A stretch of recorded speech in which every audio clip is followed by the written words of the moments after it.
This is how intelligence is made, charting alien atmospheres and guiding the explorers of tomorrow.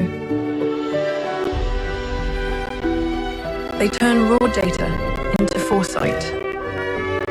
So next time, we'll be ready. Tokens decode the laws of physics to get us there faster.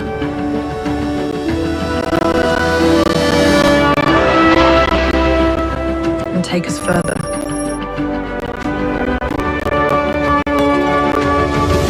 Tokens see disease before it takes hold. They help us unravel the language of life and learn what makes us tick.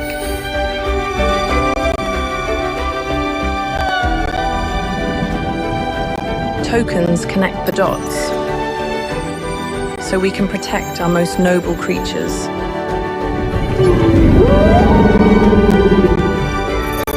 They turn potential into plenty.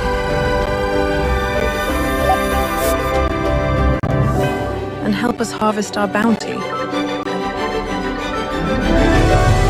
Tokens don't just teach robots how to move, but to bring joy.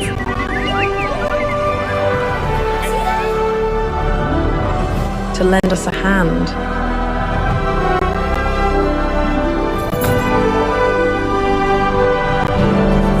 And put life within reach.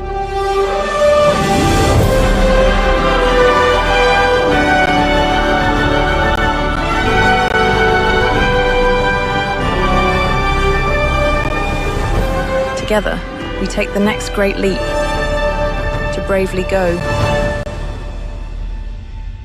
where no one has gone before.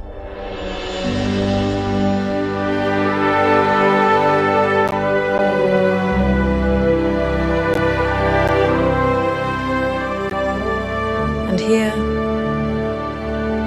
is where it all begins.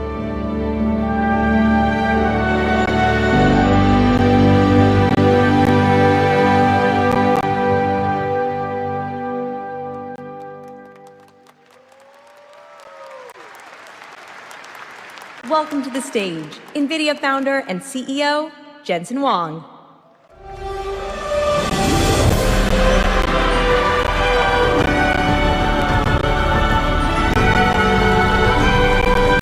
Welcome to GTC!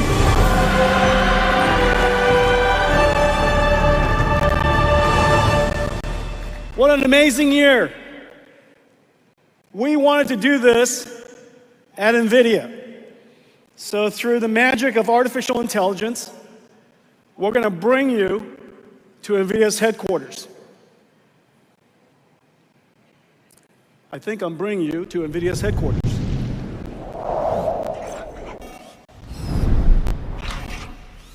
What do you think? This is where we work. This is where we work. What an amazing year it was, and we have a lot of incredible things to talk about. And I just want you to know that I'm up here without a net. There are no scripts, there's no teleprompter, and I've got a lot of things to cover, so let's get started. First of all, I want to thank all of the sponsors, all the amazing people who are part of this conference. Just about every single industry is represented. Healthcare is here, transportation, retail, gosh, the computer industry. Everybody in the computer industry is here.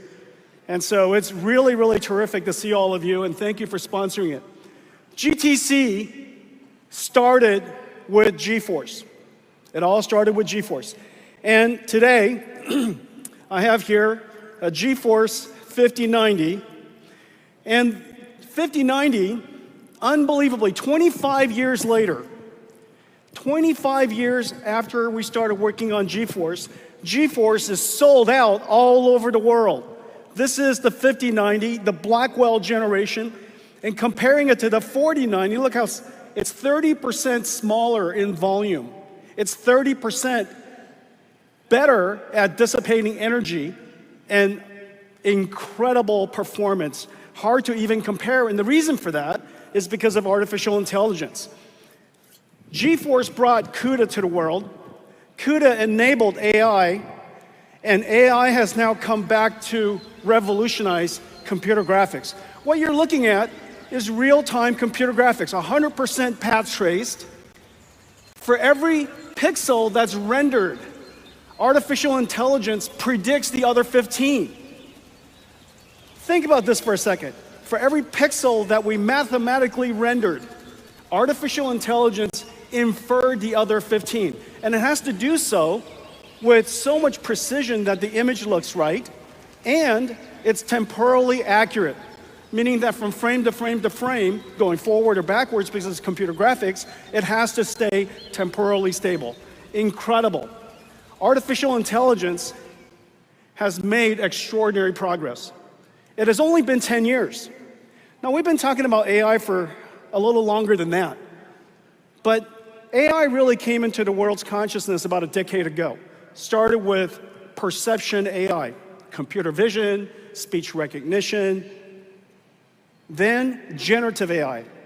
The last 5 years, we've largely focused on generative AI, teaching an AI how to translate from one modality to another modality, text to image, image to text to video, amino acids to proteins, properties to chemicals, all kinds of different ways that we can use AI to generate content. Generative AI fundamentally changed how computing is done.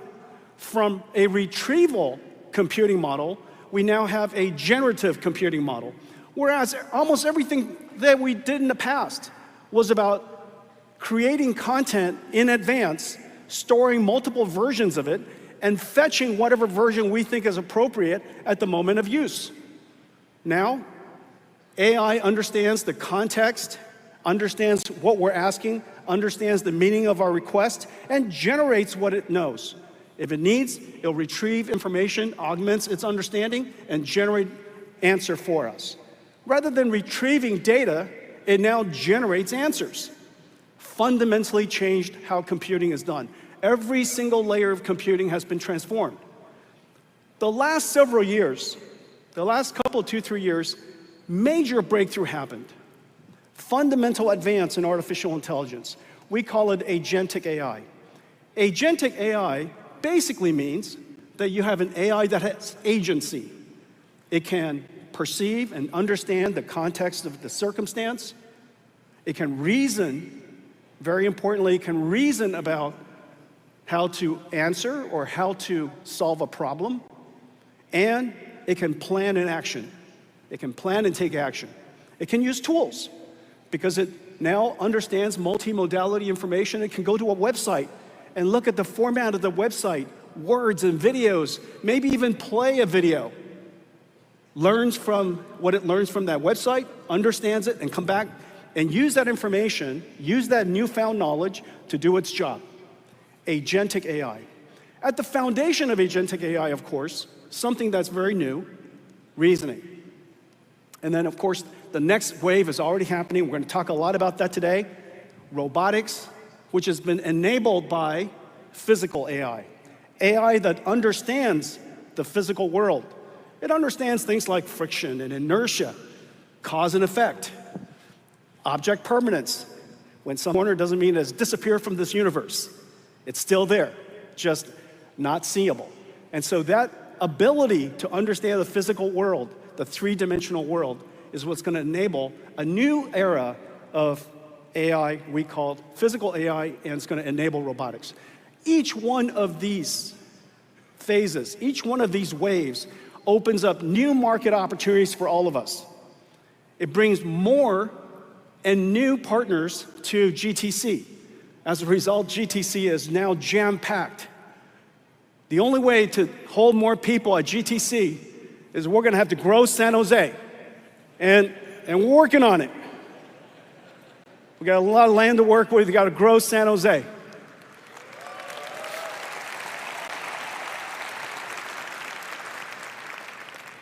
So that we can make GTC. I have to just, as I'm standing here, I wish all of you could see what I see. And we're in the middle of a stadium. And last year was the first year back that we did this live. And it was like a rock concert. And it was described, GTC was described as the Woodstock of AI. And this year it's described as the Super Bowl of AI.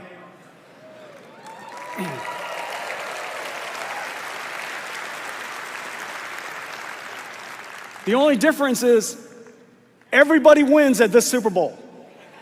Everybody's a winner. And so every single year, more people come because AI is able to solve more interesting problems for more industries and more companies.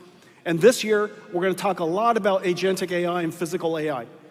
At its core, what enables each wave and each phase of AI, three fundamental matters are involved.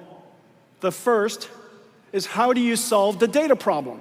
And the reason why that's important is because AI is a data-driven computer science approach. It needs data to learn from. It needs digital experience to learn from, to learn knowledge and to gain digital experience.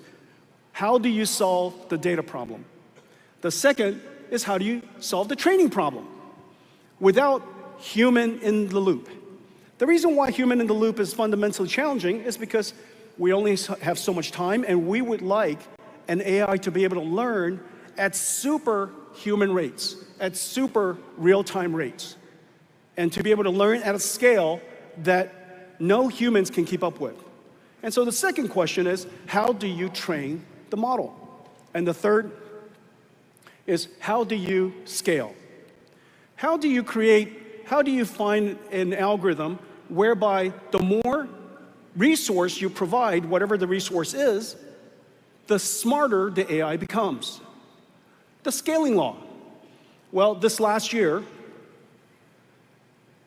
this is where almost the entire world got it wrong. The computation requirement, the scaling law of AI is more resilient and, in fact, hyper-accelerated. The amount of computation we need at this point as a result of agentic AI, as a result of reasoning, is easily 100 times more than we thought we needed this time last year. And let's reason about why that's true. The first part is, let's just go from what the AI can do. Let me work backwards. Agentic AI, as I mentioned, at its foundation is reasoning. We now have AIs that can reason, which is fundamentally about breaking a problem down step by step. Maybe it approaches a problem in a few different ways and selects the best answer. Maybe it solves the same problem in a variety of ways and ensure it has the same answer, consistency checking. Or maybe after it's done deriving the answer, it plugs it back into the equation, maybe a quadratic equation, to confirm that, in fact, it's the right answer, instead of just one shot blurbing it out. Remember, 2 years ago, when we started working with ChatGPT, a miracle as it was, many complicated questions and many simple questions, it simply can't get right, and it's understandably so. It took a one-shot, whatever it learned by studying pre-trained data, whatever it saw from other experiences, pre-trained data, it does a one-shot, blurbs it out, like a savant. Now, we have AIs that can reason step by step by step, using a technology called chain of thought, best of n, consistency checking, a variety of different path planning, a variety of different techniques. We now have AIs that can reason, break a problem down, reason, step by step by step. Well, you could imagine, as a result, the number of tokens we generate, and the fundamental technology of AI is still the same. Generate the next token, predict the next token. It's just that the next token now makes up step one. Then the next token after that, after it generates step one, that step one has gone into the input of the AI again as it generates step two, and step three, and step four. So instead of just generating one token or one word after next, it generates a sequence of words that represents a step of reasoning. The amount of tokens that's generated as a result is substantially higher, and I'll show you in a second. Easily 100 times more. Now, 100 times more, what does that mean? Well, it could generate 100 times more tokens, and you can see that happening, as I explained previously. Or, the model is more complex. It generates 10 times more tokens, and in order for us to keep the model responsive, interactive, so that we don't lose our patience waiting for it to think, we now have to compute 10 times faster. And so 10 times tokens, 10 times faster, the amount of computation we have to do is 100 times more easily. And so you're going to see this in the rest of the presentation. The amount of computation we have to do for inference is dramatically higher than it used to be. Well, the question then becomes, how do we teach an AI how to do what I just described? How to execute this chain of thought? Well, one method is you have to teach the AI how to reason. And as I mentioned earlier, in training, there are two fundamental problems we have to solve. Where does the data come from? Where does the data come from? And how do we not have it be limited by human in the loop? There's only so much data and so much human demonstration we can perform. And so this is the big breakthrough in the last couple of years. Reinforcement learning, verifiable results. Basically, reinforcement learning of an AI as it attacks or tries to engage solving a problem step by step. Well, we have many problems that have been solved in the history of humanity where we know the answer. We know the equation of a quadratic equation, how to solve that. We know how to solve a Pythagorean theorem, the rules of a right triangle. We know many, many rules of math and geometry and logic and science. We have puzzle games that we could give it, constraint type of problems like Sudoku. Those kind of problems, on and on and on, we have hundreds of these problem spaces where we can generate millions of different examples and give the AI hundreds of chances to solve it step by step as we use reinforcement learning to reward it as it does a better and better job. So as a result, you take hundreds of different topics, millions of different examples, hundreds of different tries, each one of the tries generating tens of thousands of tokens. You put that all together, we're talking about trillions and trillions of tokens in order to train that model. And now with reinforcement learning, we have the ability to generate an enormous amount of tokens. Synthetic data generation, basically using a robotic approach to teach an AI. The combination of these two things has put an enormous challenge of computing in front of the industry. And you can see that the industry is responding. This is, what I'm about to show you is Hopper shipments of the top 4 CSPs. The top 4 CSPs. They're the ones with the public clouds. Amazon, Azure, GCP, and OCI. The top 4 CSPs, not the AI companies, that's not included. Not all the startups, not included. Not enterprise, not included. A whole bunch of things not included, just those 4. Just to give you a sense of comparing the peak year of Hopper and the first year of Blackwell, okay? The peak year of Hopper and the first year of Blackwell. So you can kind of see that, in fact, AI is going through an inflection point. It has become more useful because it's smarter, it can reason. It is more used. You can tell it's more used because whenever you go to ChatGPT these days, it seems like you have to wait longer and longer and longer, which is a good thing. It says a lot of people are using it with great effect. And the amount of computation necessary to train those models and to inference those models has grown tremendously. So in just 1 year, And Blackwell has just started shipping. In just 1 year, you could see the incredible growth in AI infrastructure. Well, that's being reflected in computing across the board. We're now seeing, and this is, the purple is the forecast of analysts about the increase of capital expense of the world's data centers, including CSPs and enterprise and so on, the world's data centers through the end of the decade, so 2030. I've said before that I expect data center build out to reach $1 trillion, and I am fairly certain we're going to reach that very soon. Two dynamics is happening at the same time. The first dynamic is that the vast majority of that growth is likely to be accelerated, meaning we've known for some time that general purpose computing has run its course, and that we need a new computing approach.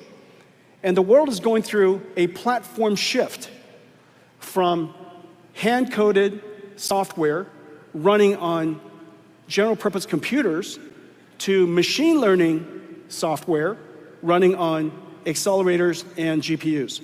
This way of doing computation is at this point past this tipping point. And we are now seeing the inflection point happening, the inflection happening in the world's data center build-outs. So the first thing is a transition in the way we do computing. Second is an increase in recognition that the future of software requires capital investment. Now, this is a very big idea. Whereas in the past, we wrote the software and we ran it on computers, in the future, the computer is going to generate the tokens for the software. And so the computer has become a generator of tokens, not a retrieval of files. From retrieval-based computing to generative-based computing, from the old way of doing data centers to a new way of building these infrastructure, and I call them AI factories. They're AI factories because it has one job and one job only, generating these incredible tokens that we then reconstitute into music, into words, into videos, into research, into chemicals or proteins. We reconstitute it into all kinds of information of different types. So the world is going through a transition in not just the amount of data centers that will be built, but also how it's built. Well, everything in the data center will be accelerated. Not all of it's AI. And I want to say a few words about this. You know, this slide is genuinely my favorite. And the reason for that is because for all of you who've been coming to GTC all of these years, you've been listening to me talk about these libraries this whole time. This is in fact what GTC is all about, this one slide. And in fact, a long time ago, 20 years ago, this is the only slide we had. One library after another library after another library. You can't just accelerate software, just as we needed an AI framework in order to create AIs, and we accelerate the AI frameworks. You need frameworks for physics and biology and multi-physics and all kinds of different quantum physics. You need all kinds of libraries and frameworks. We call them Cuda X Libraries, acceleration frameworks for each one of these fields of science. And so this first one is incredible. This is CuPy Numeric.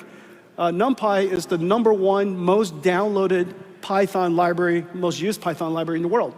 Downloaded 400 million times this last year. cuLitho is and CuPy Numeric is a zero-change drop-in acceleration for NumPy. So if any of you are using NumPy out there, give CuPy Numeric a try. You're going to love it. cuLitho, a computational lithography library. Over the course of 4 years, we've now taken the entire process of processing lithography, computational lithography, which is the second factory in a fab.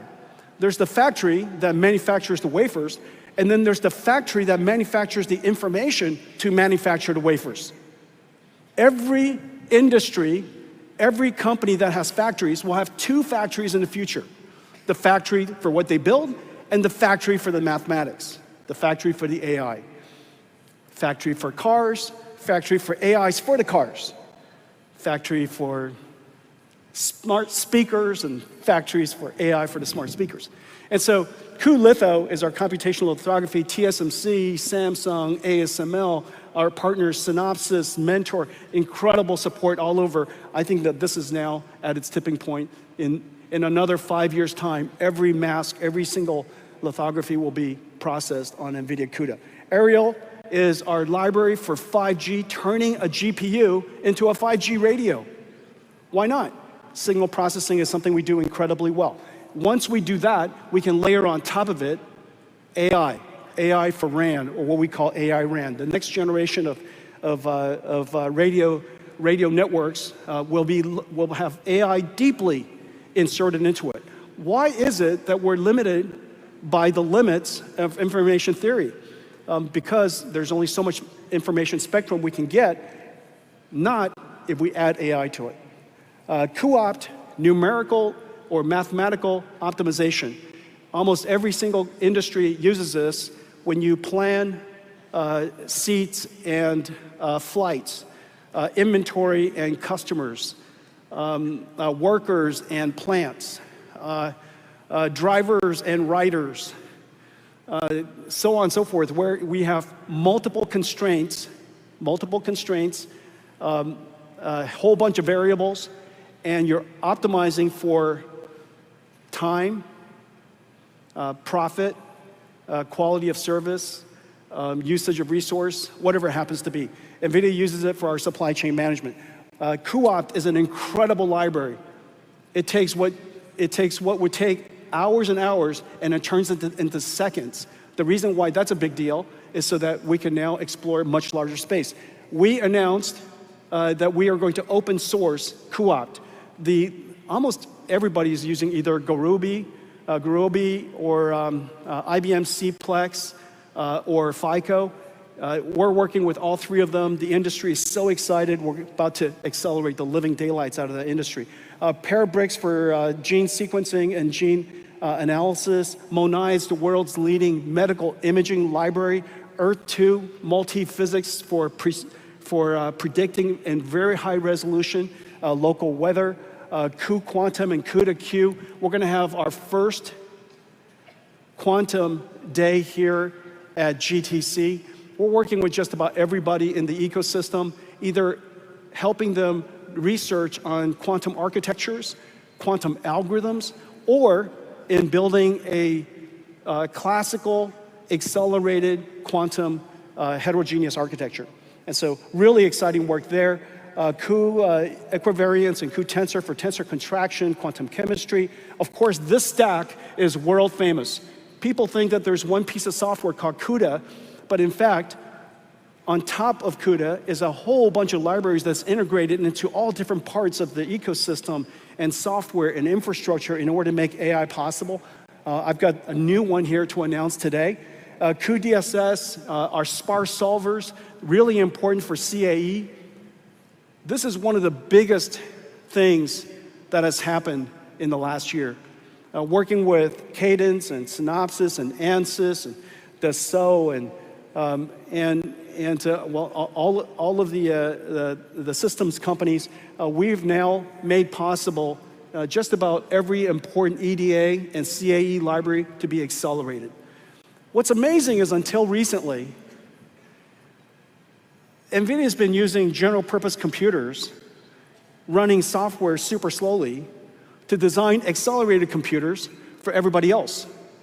And the reason for that is because we never had that software, that body of software optimized for CUDA until recently.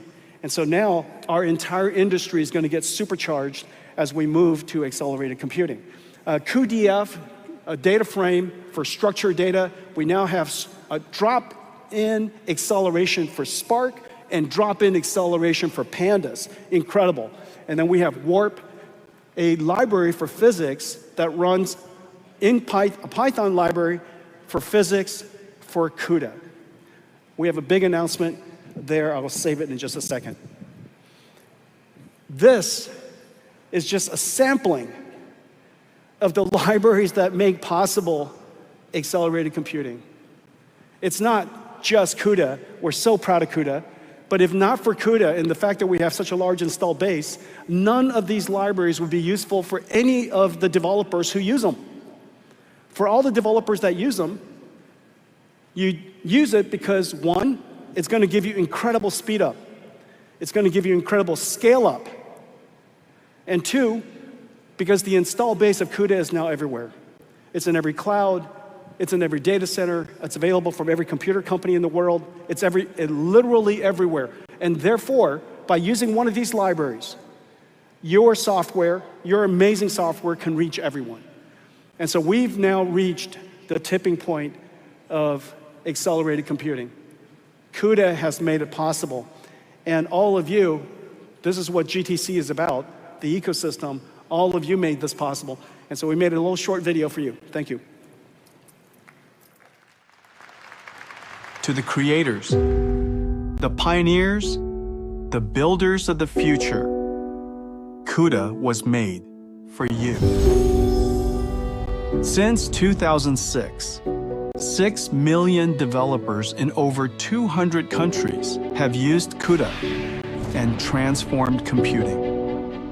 With over 900 Cuda X libraries and AI models, you're accelerating science, reshaping industries, and giving machines the power to see, learn, and reason. Now, Nvidia Blackwell is 50,000 times faster than the first Cuda GPU. These orders of magnitude gains in speed and scale are closing the gap between simulation and real-time digital twins.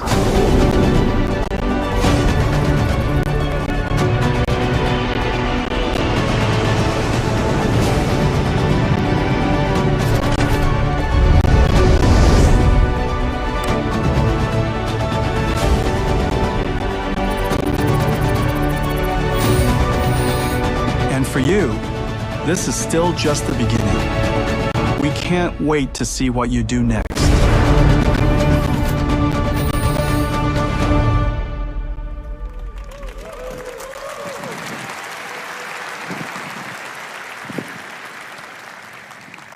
I love what we do. I love even more what you do with it. And one of the things that most touch me, in my 33 years doing this, one scientist said to me, Jensen, because of your work, I can do my life's work in my lifetime. And boy, if that doesn't touch you, well, you got to be a corpse. So this is all about you guys. Thank you. All right, so we're going to talk about AI. But you know, AI started in the cloud. It started in the cloud for good reason, because it turns out that AI needs infrastructure. It's machine learning. If the science says machine learning, then you need a machine to do the science. And so machine learning requires infrastructure, and the cloud data centers had infrastructure. They also have extraordinary computer science, extraordinary research, the perfect circumstance for AI to take off in the cloud and the CSPs. But that's not where AI is limited to. AI will go everywhere. And we're going to talk about AI in a lot of different ways. And the cloud service providers, of course, they like our leading edge technology. They like the fact that we have full stack, because accelerated computing, as you know, as I was explaining earlier, is not about the chip. It's not even just the chip in the library, the programming model. It's the chip, the programming model, and a whole bunch of software that goes on top of it. That entire stack is incredibly complex. Each one of those layers, each one of those libraries is essentially like SQL. SQL, as you know, is called in-storage computing. It was the big revolution of computation by IBM. SQL is one library, just imagine. I just showed you a whole bunch of them. And in the case of AI, there's a whole bunch more. So the stack is complicated.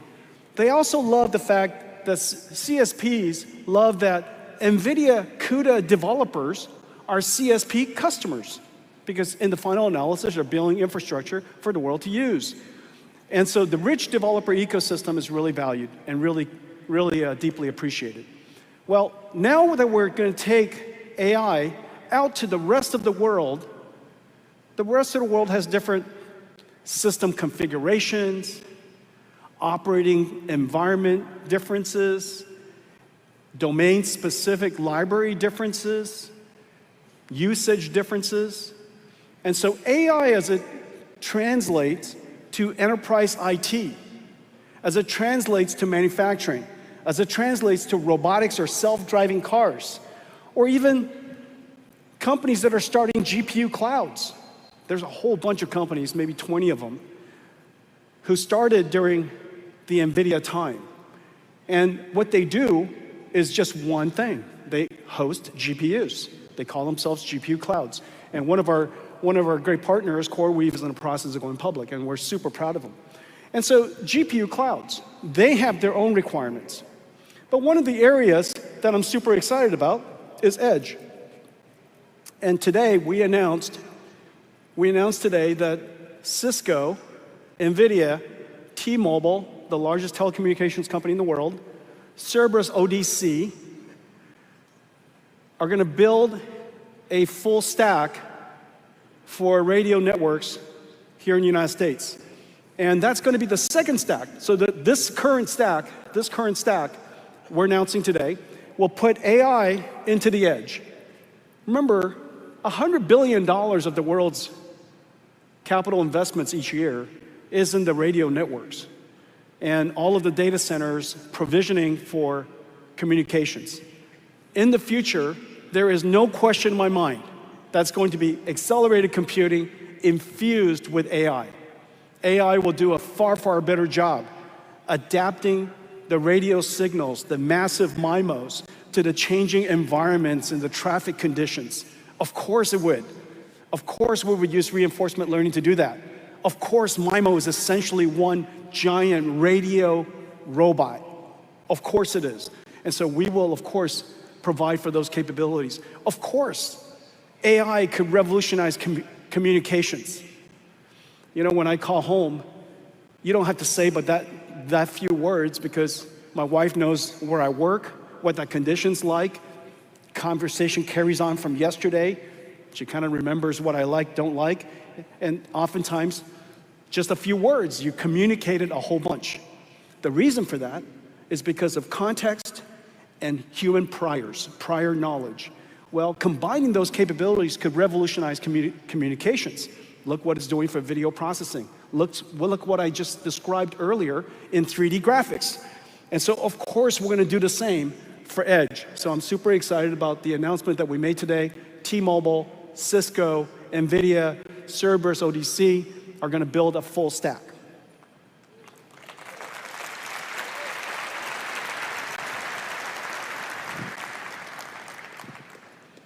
Well, AI is going to go into every industry. That's just one.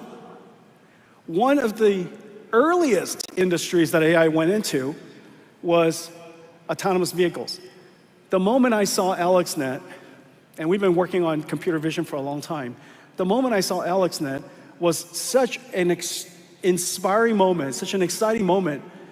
It caused us to decide to go all in on building self-driving cars. So we've been working on self-driving cars now for over a decade. We build technology that almost every single self-driving car company uses. It could be either in the data center. For example, Tesla uses lots of Nvidia GPUs in the data center. It could be in the data center or the car.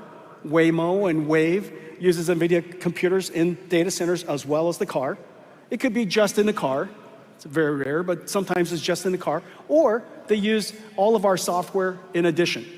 We work with the car industry however the car industry would like us to work with them. We build all three computers, the training computer, the simulation computer, and the robotics computer, the self-driving car computer, all the software stack that sits on top of it, models and algorithms, just as we do with all of the other industries that I've demonstrated. And so today, I'm super excited to announce that GM has selected Nvidia to partner with them to build their future self-driving car fleet.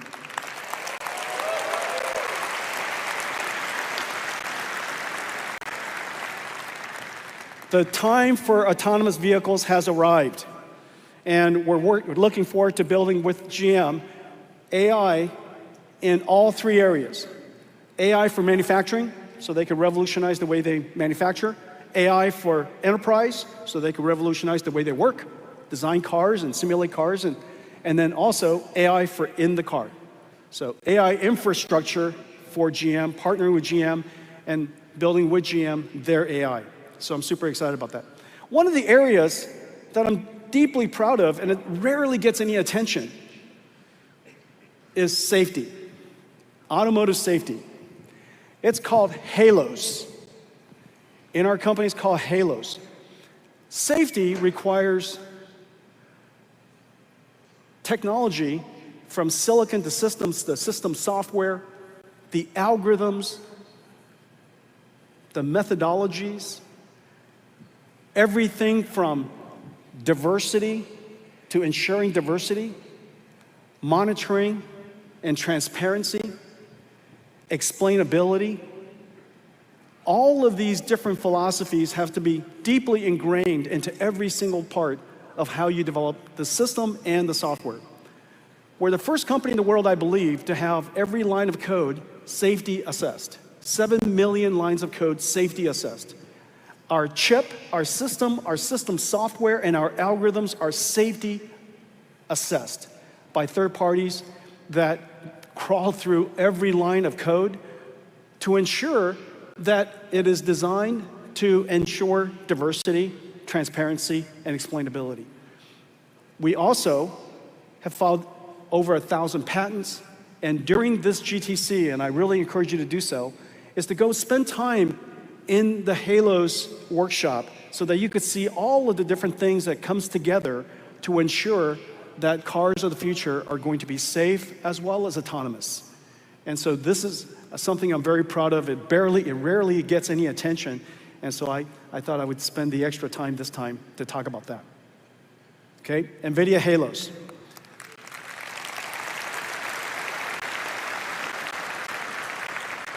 All of you have seen cars drive by themselves.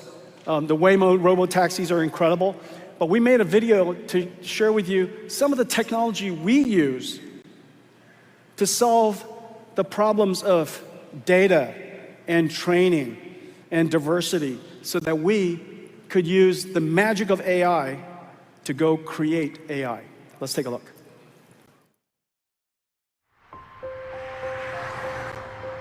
Nvidia is accelerating AI development for AVs with Omniverse and Cosmos. Cosmos prediction and reasoning capabilities support AI-first AV systems that are end-to-end trainable with new methods of development. Model distillation, closed-loop training, and synthetic data generation. First, model distillation. Adapted as a policy model, Cosmos's driving knowledge transfers from a slower, intelligent teacher to a smaller, faster student inferenced in the car. The teacher's policy model demonstrates the optimal trajectory, followed by the student model learning through iterations, until it performs at nearly the same level as the teacher. The distillation process bootstraps a policy model, but complex scenarios require further tuning. Closed-loop training enables fine-tuning of policy models. Log data is turned into 3D scenes for driving closed-loop in physics-based simulation using Omniverse neural reconstruction. Variations of these scenes are created to test a model's trajectory generation capabilities. Cosmos Behavior Evaluator can then score the generated driving behavior to measure model performance. Newly generated scenarios and their evaluation create a large dataset for closed-loop training, helping AVs navigate complex scenarios more robustly.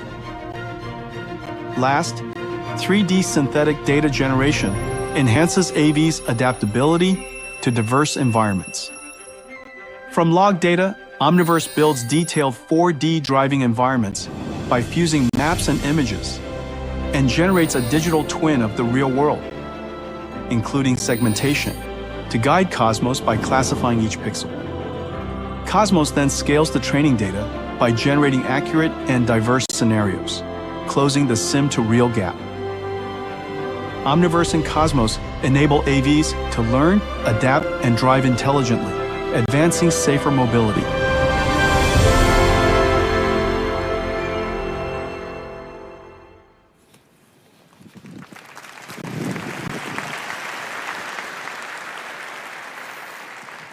Nvidia is the perfect company to do that. Gosh, that's our destiny. Use AI to recreate AI. The technology that we showed you there is very similar to the technology that you're enjoying to take you to a digital twin we call Nvidia. All right, let's talk about data centers.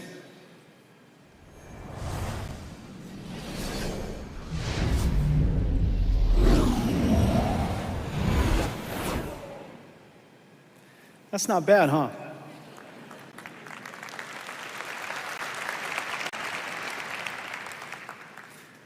Gaussian splats, just in case.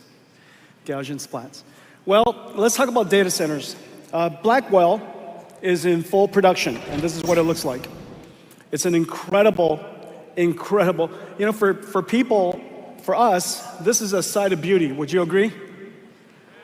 This is, how is this not beautiful? How is this not beautiful?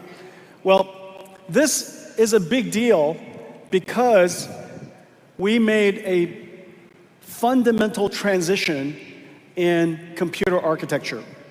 I just want you to know that, in fact, I've shown you a version of this about 3 years ago. It was called Grace Hopper, and the system was called Ranger. The Ranger system is about maybe about half of the width of the screen. And it was the world's first NVLink 32. 3 years ago, we showed Ranger working, and it was way too large, but it was exactly the right idea. We were trying to solve scale up. Distributed computing is about using a whole lot of different computers working together to solve a very large problem. But there's no replacement for scaling up before you scale out. Both are important, but you want to scale up first before you scale out. Well, scaling up is incredibly hard. There is no simple answer for it. You're not going to scale it up, you're not going to scale it out like Hadoop. Take a whole bunch of commodity computers, hook it up into a large network, and do in-storage computing using Hadoop. Hadoop was a revolutionary idea, as we know. It enabled hyperscale data centers to solve problems of gigantic sizes and using off-the-shelf computers. However, the problem we're trying to solve is so complex that scaling in that way would have simply cost way too much power, way too much energy. It would have never, deep learning would have never happened. And so the thing that we had to do was scale up first. Well, this is the way we scaled up. I'm not going to lift this. This is 70 pounds. This is the last generation system architecture. Is called HGX. This revolutionized computing as we know it. This revolutionized artificial intelligence. This is 8 GPUs. 8 GPUs. Each one of them is kind of like this. Okay. This is 2 GPUs, 2 Blackwell GPUs in one Blackwell package. 2 Blackwell GPUs in one Blackwell package. And there are 8 of these underneath this. Okay? And this connects into what we call NVLink 8. This then connects to a CPU shelf like that. So there's dual CPUs, and that sits on top. And we connect it over PCI Express, and then many of these get connected with InfiniBand, which turns into what is an AI supercomputer. This is the way it was in the past. This is how we started. Well, this is as far as we scaled up before we scaled out. But we wanted to scale up even further. And I told you that Ranger took this system and scaled it up by another factor of 4. And so we had NVLink 32, but the system was way too large. And so we had to do something quite remarkable, re-engineer how NVLink worked and how scale-up worked. And so the first thing that we did was we said, listen, the NVLink switches are in the system embedded on the motherboard. We need to disaggregate the NVLink system and take it out. So this is the NVLink system. Okay, this is an NVLink switch. This is the highest performance switch the world's ever made. And this makes it possible for every GPU to talk to every GPU at exactly the same time at full bandwidth. Okay, so this is the NVLink switch. We disaggregated it, we took it out, and we put it in the center of the chassis. So there are 18 of these switches in 9 different racks, 9 different switch trays, we call them. And then the switches are disaggregated. The compute is now sitting in here. This is equivalent to these 2 things in compute. What's amazing is this is completely liquid cooled. And by liquid cooling it, we can compress all of these compute nodes into one rack. This is the big change of the entire industry. All of you in the audience, I know how many of you are here.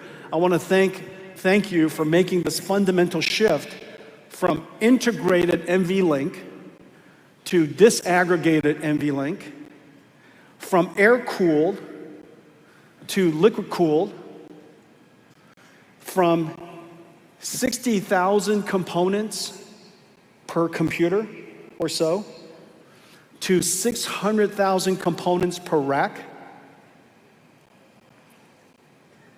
120 kilowatts, fully liquid cooled, and as a result, we have a 1 exaflops computer in one rack. Isn't it incredible?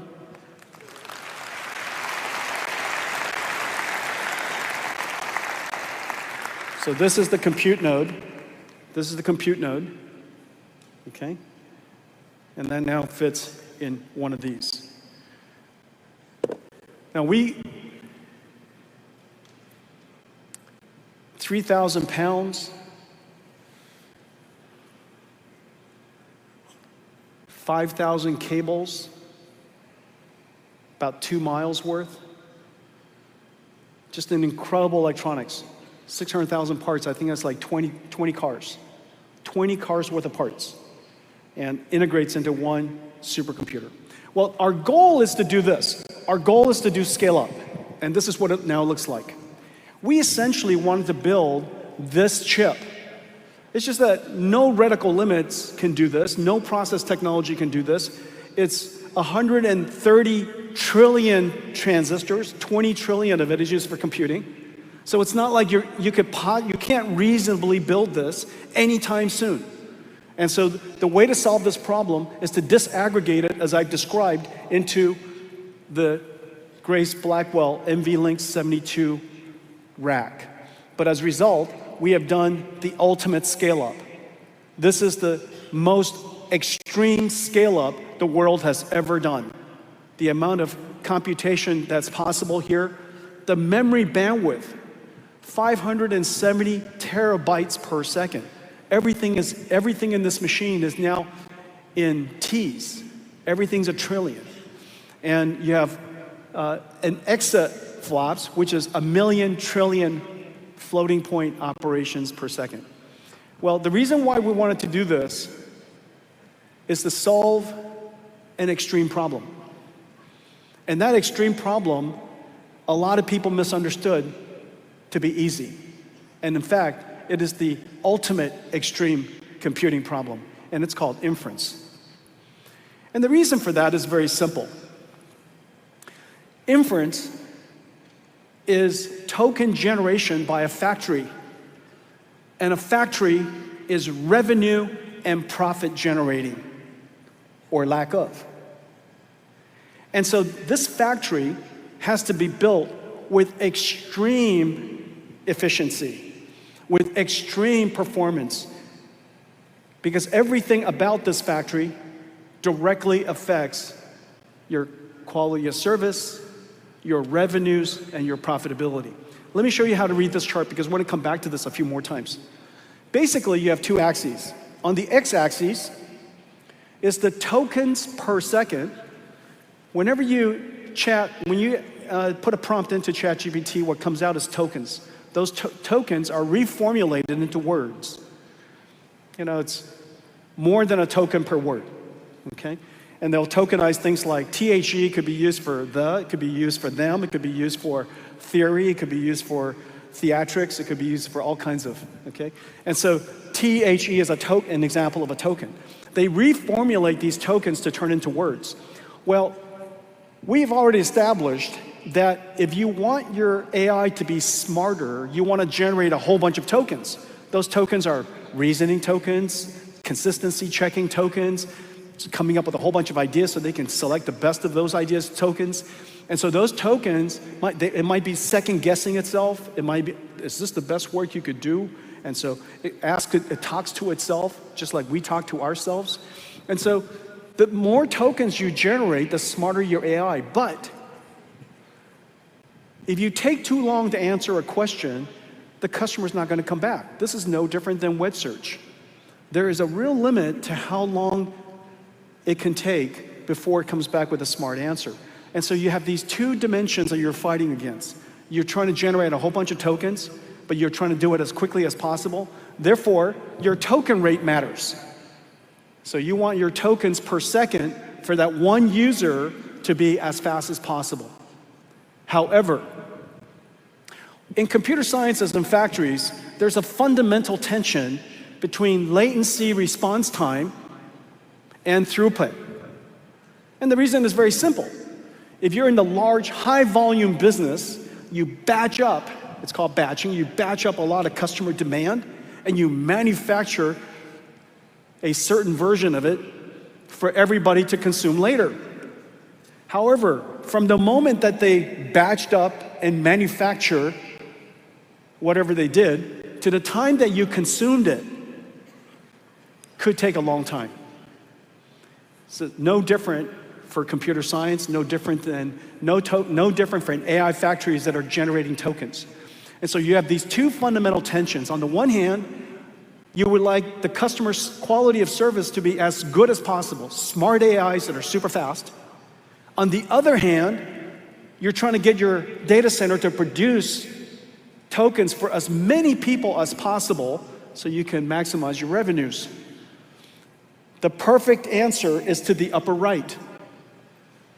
Ideally, the shape of that curve is a square that you could generate very fast tokens per person up until the limits of the factory, but no factory can do that.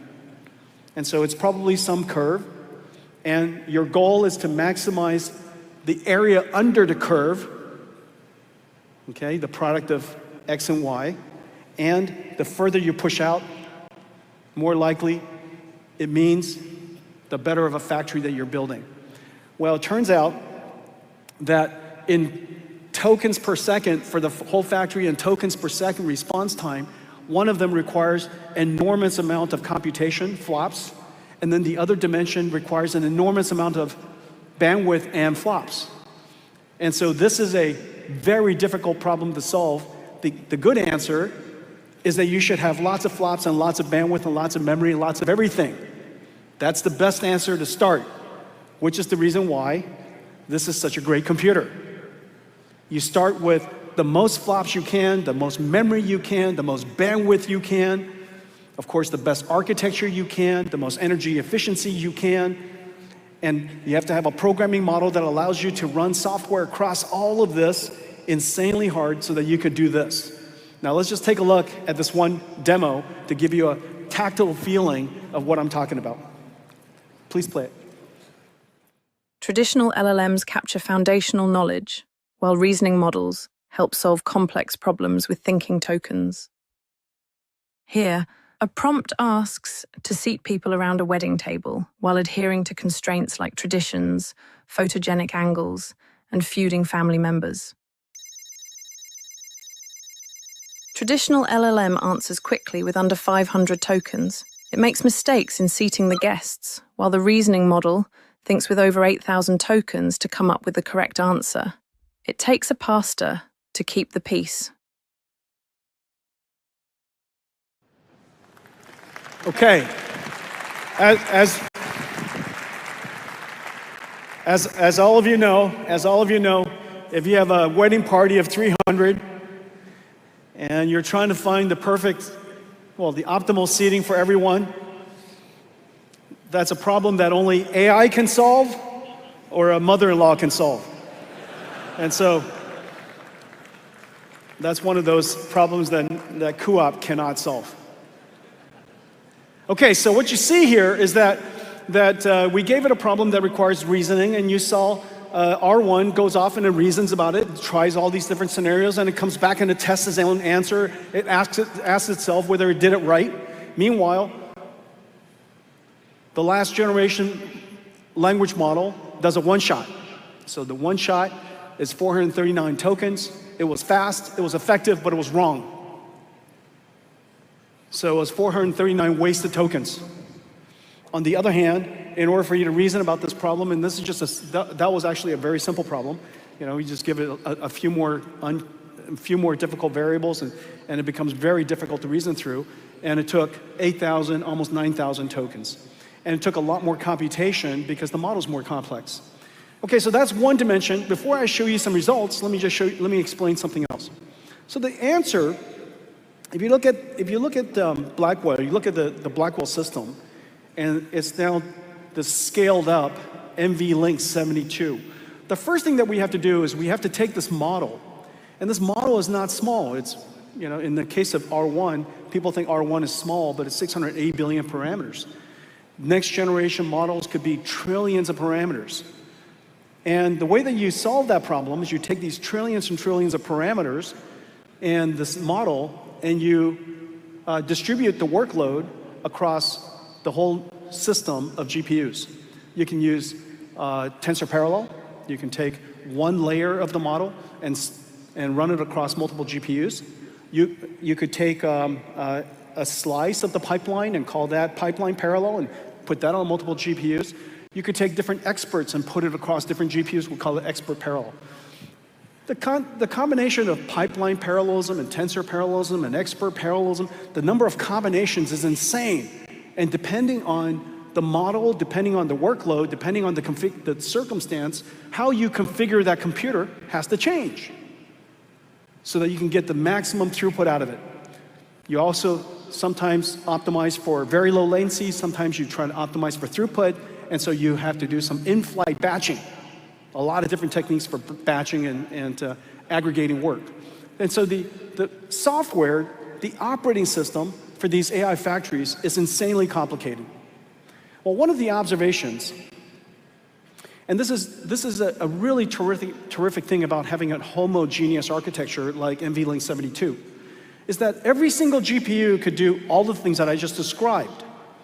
And we observe that these reasoning models are doing a couple of phases of computing. One of the phases of computing is thinking. When you're thinking, you're not producing a lot of tokens. You're producing tokens that you're maybe consuming yourself. You're thinking. Maybe you're reading. You're digesting information. That information could be a PDF. That information could be a website. You could literally be watching a video, ingesting all of that at super linear rates. And you take all of that information and you then formulate the answer, formulate a plan to answer. And so that digestion of information, context processing, is very flops intensive. On the other hand, during the next phase is called decode. So the first part we call prefill. The next phase of decode requires floating point operations, but it requires an enormous amount of bandwidth. And it's fairly easy to calculate. You know, if you have a model and it's a few trillion parameters, well, it takes a few terabytes per second. Notice I was mentioning 576 terabytes per second. It takes terabytes per second to just pull the model in from HBM memory and to generate literally one token. And the reason it generates one token is because, remember, that these large language models are predicting the next token. That's why they say the next token. It's not predicting every single token, it's predicting the next token. Now we have all kinds of new techniques, speculative decoding, and all kinds of new techniques for doing that faster, but in the final analysis, you're predicting the next token, okay? And so you ingest, pull in the entire model and the context, we call it a KV cache, and then we produce one token. And then we take that one token, we put it back into our brain, we produce the next token. Every single time we do that, we take trillions of parameters in, we produce one token. Trillions of parameters in, produce another token. Trillions of parameters in, produce another token. And notice that demo, we produced 8,600 tokens. So trillions of bytes of information have been taken into our GPUs and produce one token at a time, which is fundamentally the reason why you want NVLink. NVLink gives us the ability to take all of those GPUs and turn them into one massive GPU, the ultimate scale up. And the second thing is that now that everything is on NVLink, I can disaggregate the prefill from the decode, and I could decide I want to use more GPUs for prefill, less for decode, because I'm thinking a lot.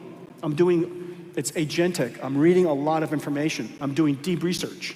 Notice during deep research, and earlier I was listening to Michael, and Michael was talking about him doing research, and I do the same thing. And we go off and we write these really long research projects for our AI, and I love doing that because I already paid for it. And I just love making our GPUs work, and nothing gives me more joy. So I write up, and then it goes off and it does all this research, and it went off to like 94 different websites, and it read all this, and I'm reading all this information, and it formulates an answer and writes the report. It's incredible, okay? During that entire time, prefill is super busy, and it's not really generating that many tokens. On the other hand, when you're chatting with the chatbot, and millions of us are doing the same thing, it is very token generation heavy. It's very decode heavy, okay? And so depending on the workload, we might decide to put more GPUs into decode, depending on the workload, put more GPUs into prefill. Well, this dynamic operation is really complicated.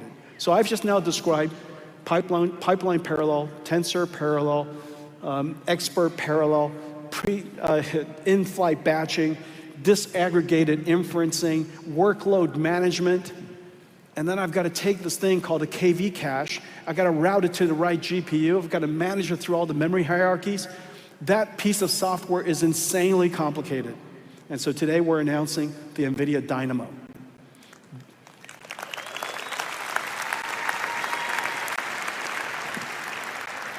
Nvidia Dynamo does all that. It is essentially the operating system of an AI factory. Whereas in the past, in the way that we ran data centers, our operating system would be something like VMware.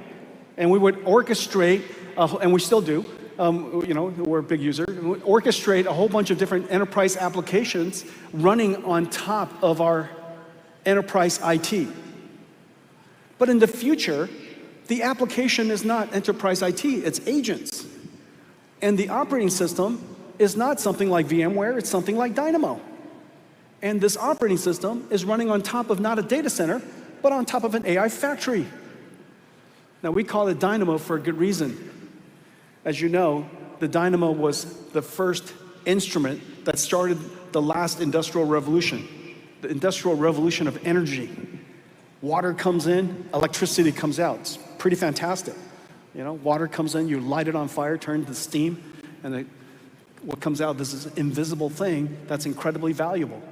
It took another 80 years to go to alternate current, but Dynamo is where it all started. Okay, so we decided to call this operating system, this piece of software, insanely complicated software, the Nvidia Dynamo. It's open source, and we're so happy that so many of our partners are working with us on it. And one of my favorite partners, I just love them so much because of the revolutionary work that they do, and also because Aravin's such a great guy. but Perplexity is a great partner of ours in working through this. Okay, so anyhow, really, really great.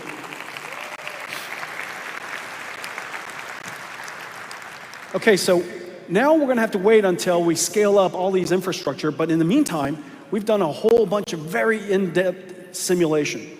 We have supercomputers doing simulation of our supercomputers, which makes sense. And I'm now going to show you the benefit of everything that I've just said. And remember the factory diagram. On the x-axis is tokens per second throughput, on the y-axis, tokens per second throughput of the factory, and the x-axis, tokens per second of the user experience. And you want super smart AIs, and you want to produce a whole bunch of it. This is Hopper. Okay, so this is Hopper, and it can produce for one user, for each user, about 100 tokens per second.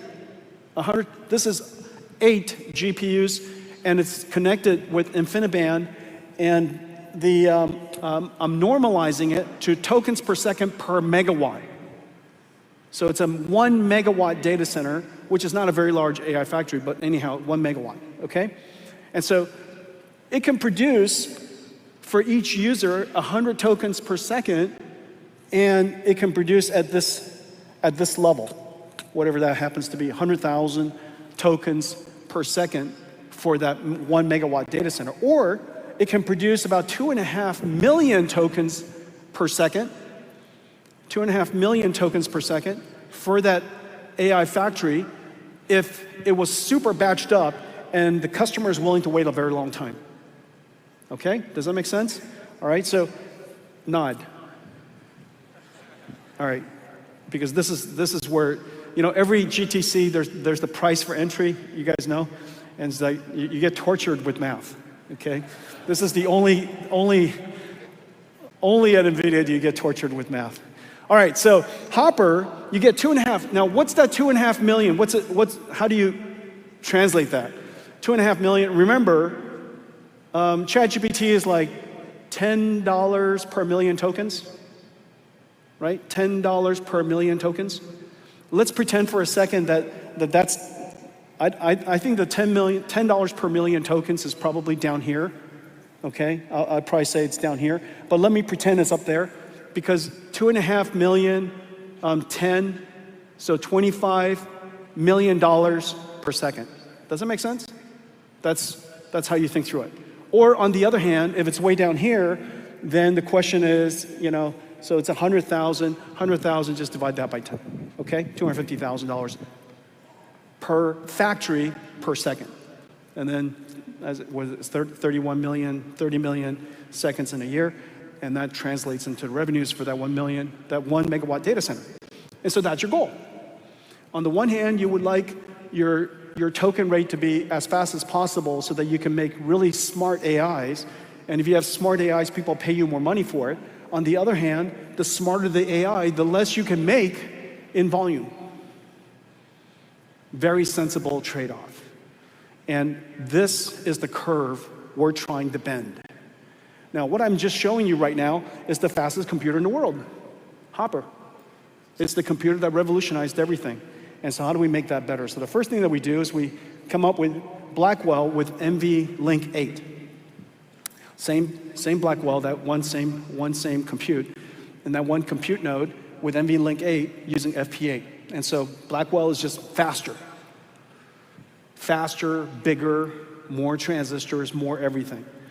But we like to do more than that, and so we introduce a new precision. It's not quite as simple as 4-bit floating point, but using 4-bit floating point, we can quantize the model, use less energy to do the same.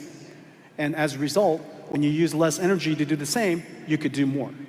Because remember, one big idea is that every single data center in the future will be power limited. Your revenues are power limited. You could figure out what your revenues are going to be based on the power you have to work with. This is no different than, you know, like many other industries. And so we are now a power limited industry. Our revenues will associate with that. Well, based on that, You want to make sure you have the most energy efficient compute architecture you can possibly get. The next, then we scale up with NVLink 72. Does that make sense? Look at the difference between that, NVLink 72 FP4, and then, because our architecture is so tightly integrated, and now we add Dynamo to it, Dynamo can extend that even further. Are you following me? So Dynamo also helps Hopper, but Dynamo helps Blackwell incredibly. Now, yep.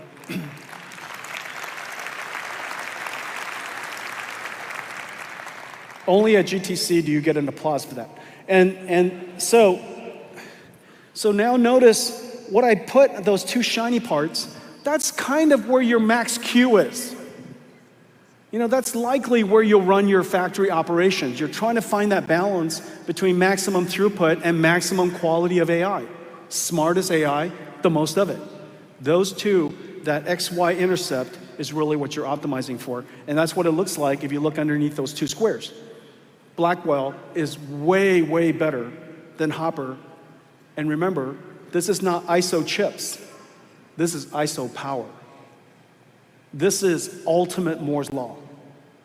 This is what Moore's Law was always about in the past. And now here we are, 25x in one generation as ISO power. This is not ISO chips, it's not ISO transistors, it's not ISO anything. ISO power, the ultimate limiter. There's only so much energy we can get into a data center. And so within ISO power, Blackwell is 25 times. Now here's that rainbow, that's incredible. That's the fun part. Look, all the different underneath the Pareto, the frontier Pareto, we call it the frontier Pareto, under the frontier Pareto are millions of points we could have configured the data center to do. We could have parallelized and split the work and sharded the work in a whole lot of different ways. And we found the most optimal answer, which is the Pareto, the frontier Pareto, okay, the Pareto frontier.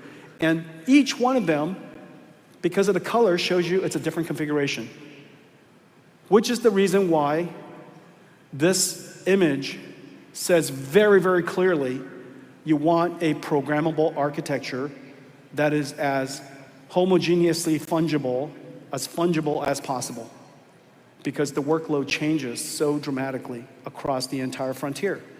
And look, we got on the top, expert parallel 8, batch of 3000, disaggregation off, Dynamo off. In the middle, expert parallel 64 with the 26% is used for context, so Dynamo is turned on, 26% context, the other 74% is not. Batch of 64, and expert parallel of 64 on one, expert parallel 4 on the other. And then down here, all the way to the bottom, you got tensor parallel 16 with expert parallel 4, batch of 2, 1% context.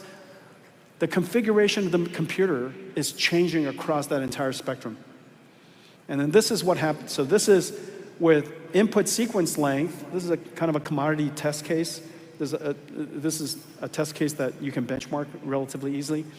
The input is 1,000 tokens. The output is 2,000. Notice earlier, we just showed you a demo where the output is very simply 9,000, right? 8,000, okay? And so obviously this is not representative of just that one chap. Now this one is more representative, and this is what, you know, the goal is to build these next generation computers for next generation workloads. And so here's an example of a reasoning model. And in a reasoning model, Blackwell is 40 times the performance of Hopper. Straight up. Pretty amazing.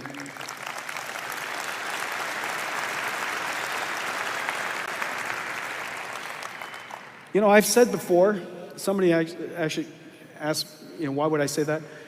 But I said before that when Blackwell starts shipping in volume, you couldn't give Hoppers away. And this is what I mean. And this makes sense. If you're still looking to buy a Hopper, don't be afraid. It's okay. But I'm the chief revenue destroyer My sales guys are going, oh no, don't say that. There are circumstances where Hopper is fine.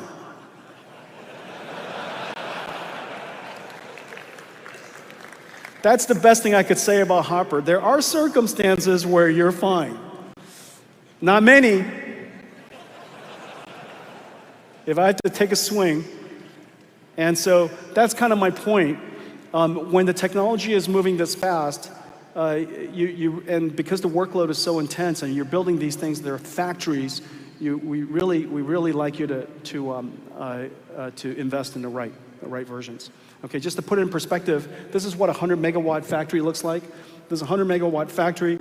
You have, based on Hoppers, you have 45,000 dies, 1,400 racks, and it produces 300 million tokens per second.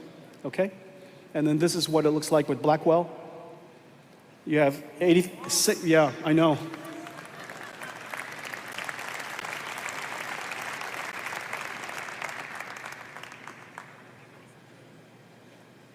That doesn't make any sense. Okay, so we're not trying to sell you less. Okay, our sales guys are going, Jensen, you're selling them less. This is better. Okay, and so anyways, the more you buy, the more you save.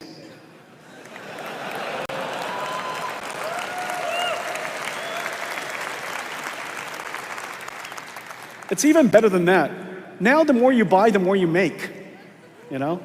And so anyhow, remember, everything is in the context, everything is now in the context of AI factories. And although we talk about the chips, you always start from scale up.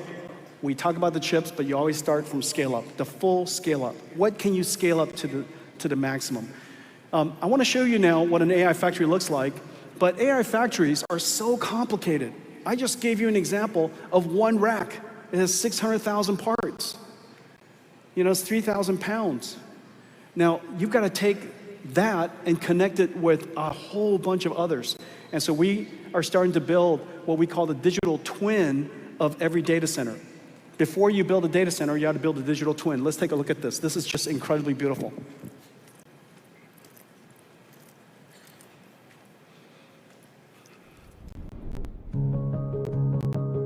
The world is racing to build state-of-the-art, large-scale AI factories. Bringing up an AI gigafactory is an extraordinary feat of engineering, requiring tens of thousands of workers, from suppliers, architects, contractors, and engineers, to build, ship, and assemble nearly 5 billion components and over 200,000 miles of fiber, nearly the distance from the Earth to the Moon.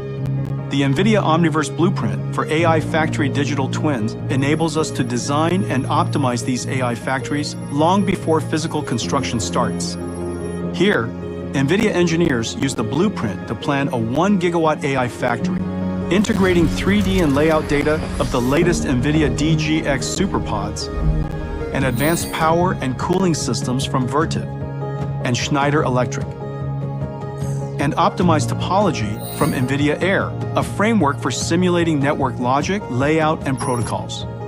This work is traditionally done in silos. The Omniverse blueprint lets our engineering teams work in parallel and collaboratively, letting us explore various configurations to maximizing TCO and power usage effectiveness. Nvidia uses Cadence Reality Digital Twin, accelerated by Cuda and Omniverse libraries, to simulate air and liquid cooling systems. And Schneider Electric with ETAP, an application to simulate power block efficiency and reliability.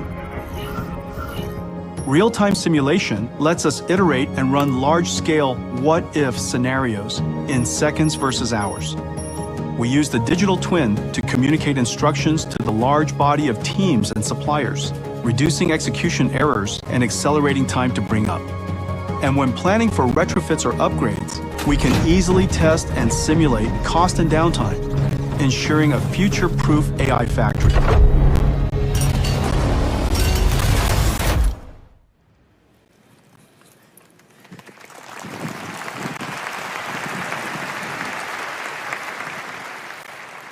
This is the first time anybody who builds data centers says, oh, that's so beautiful. All right, I got a race here because turns out I got a lot to tell you. And so if I go a little too fast, it's not because I don't care about you, it's just I got a lot of information to go through. All right, so first, our roadmap. We're now in full production of Blackwell. Computer companies all over the world are ramping these incredible machines at scale. And I'm just so pleased and so grateful that all of you worked hard on transitioning into this new architecture. And now, in the second half of this year, we'll easily transition into the upgrade. So we have the Blackwell Ultra NVLink 72. It's 1.5 times more FLOPS. It's got a new instruction for attention. It's 1.5 times more memory. All that memory is useful for things like KV cache. It's 2 times more bandwidth, okay, for networking bandwidth. And so now that we have the same architecture, we'll just kind of gracefully glide into that, and that's called Blackwell Ultra, okay? So that's coming second half of this year. Now, there's a reason why this is the only product announcement in any company where everybody's going, yeah, next. Yeah. And in fact, that's exactly the response I was hoping to get. And here's why. Look, we're building AI factories and AI infrastructure. It's going to take years of planning. This isn't like buying a laptop. This isn't discretionary spend. This is spend that we have to go plan on. And so we have to plan on having, of course, the land and the power, and we have to get to our CapEx ready, and we get engineering teams, and we have to lay it out a couple, 2-3 years in advance, which is the reason why I show you our roadmap a couple, 2-3 years in advance, so that we don't surprise you in May. Hi, in another month we're going to go to this incredible new system. I'll show you an example in a second. And so we plan this out in multiple years.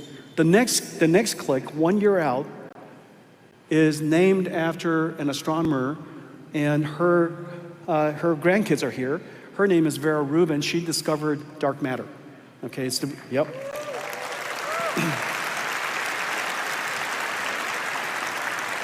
Vera Rubin is incredible because the CPU is new. It's twice the performance of Grace, and more memory, more bandwidth, and yet just a little tiny 50-watt CPU is really quite incredible. Okay, and Rubin, brand new GPU, CX9, brand new networking smart NIC, NVLink 6, brand new NVLink, brand new memories, HBM4. Basically, everything is brand new except for the chassis. And this way, we could take a whole lot of risk in one direction and not risk a whole bunch of other things related to the infrastructure. And so Vera Rubin, NVLink 144, is the second half of next year. Now, one of the things that I made a mistake on, and so I just need you to make this pivot. We're going to do this one time. Blackwell is really 2 GPUs in one Blackwell chip. We call that one chip a GPU, and that was wrong. And the reason for that is it screws up all the NVLink nomenclature and things like that. So going forward, without going back to Blackwell to fix it, going forward, when I say NVLink 144, it just means that it's connected to 144 GPUs. And each one of those GPUs is a GPU die, and it could be assembled in some package. How it's assembled could change from time to time, okay? And so each GPU die is a GPU. Each NVLink is connected to the GPU. And so Vera Rubin, NVLink 144. And then this now sets the stage for the second half of the year, the following year, we call Rubin Ultra. Okay, so Vera Rubin Ultra. I know.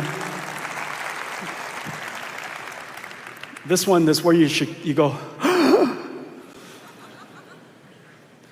all right, so this is Vera Rubin Ultra, second half of 27. It's NVLink 576, extreme scale up. Each rack is 600 kilowatts, 2.5 million parts, okay? And obviously a whole lot of GPUs. And everything is X factored more. So 14 times more more flops, 15 exaflops. Instead of 1 exaflop, as I mentioned earlier, is now 15 exaflops, scaled up exaflops, okay? And it's 4.6 petabytes, so 4,600 terabytes per second scale up bandwidth. I don't mean aggregate, I mean scale up bandwidth. And of course, a brand new NVLink switch and CX9, okay? And so notice 16 sites, 4 GPUs in one package, extremely large NVLink. Now just put that in perspective. This is what it looks like, okay? Now this is going to be fun. So you are just literally ramping up Grace Blackwell at the moment, and I don't mean to make it look like a laptop, but here we go. Okay, so this is what Grace Blackwell looks like, and this is what Rubin looks like. ISO dimension. And so this is another way of saying, before you scale out, you have to scale up. Does that make sense? Before you scale out, you scale up. And then after that, you scale out with amazing technology that I'll show you in just a second. All right, so first you scale up, and then now that gives you a sense of the pace at which we're moving. This is the amount of scale up flops. This is scale up flops. Hopper is 1x, Blackwell is 68x, Rubin is 900x. Scale up flops. And then if I turn it into essentially your TCO, which is power on top, power per, and the underneath is the area underneath the curve that I was talking to you about, the square underneath the curve, which is basically flops times bandwidth, okay? So the way you think about a very easy gut check on whether your AI factories are making progress is watts divided by those numbers. And you can see that Rubin is going to drive the cost down tremendously, okay? So that's very quickly NVIDIA's roadmap.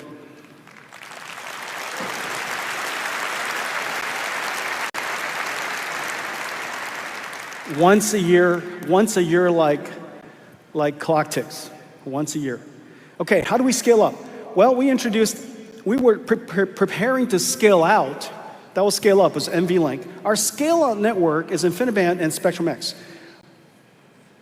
Most were quite surprised that we came into the Ethernet world. And the reason why we decided to do Ethernet is if we could help Ethernet become like InfiniBand, have the qualities of InfiniBand, then the network itself would be a lot easier for everybody to use and manage.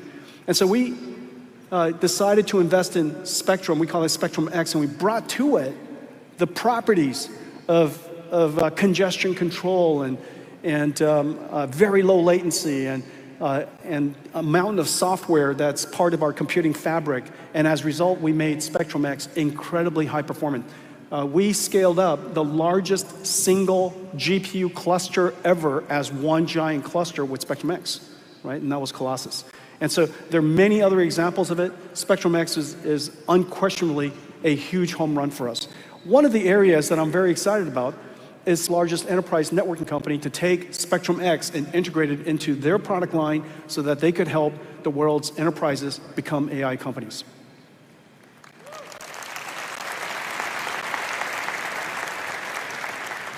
We're at 100,000 with CX7. Now CX8's coming, CX9's coming, and during Rubin's time frame, we would like to scale out the number of GPUs to many hundreds of thousands. Now, the challenge with scaling out GPUs to many hundreds of thousands is the connection of the scale out. This connection on scale up is copper. We should use copper as far as we can, and that's, call it a meter or two. And that's incredibly good connectivity, very high reliability, very good energy efficiency, very low cost. And so we use copper as much as we can on scale up, but on scale out, where the data centers are now the size of the stadium, we're going to need something much long distance running. And that's just where silicon photonics comes in. The challenge of silicon photonics has been that the transceivers consume a lot of energy. To go from electrical to photonic has to go through a SerDes, go through a transceiver and a SerDes, several SerDes. And so each one of these, am I alone? Is anybody? What happened to my networking guys? Can I have this up here? Yeah, let's bring it up so I can show people what I'm talking about. Okay, so first of all, we're announcing NVIDIA's first co-packaged option silicon photonic system. It is the world's first 1.6 terabit per second CPO. It is based on a technology called micro-ring resonator modulator, and it is completely built with this incredible process technology at TSMC that we've been working with for some time. And we partnered with just a giant ecosystem of technology providers to invent what I'm about to show you. This is really crazy technology, crazy technology. Now, the reason why we decided to invest in MRM is so that we could prepare ourselves using MRM's incredible density and power, better density and power compared to Mach-Zehnder, which is used for telecommunications when you drive from one data center to another data center in telecommunications, or even in the transceivers that we use Mach-Zehnder, because the density requirement is not very high until now. And so if you look at these transceivers, this is an example of a transceiver.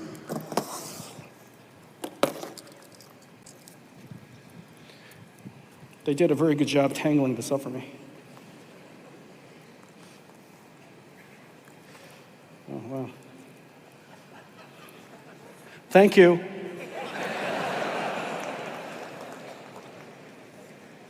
Oh, mother of God.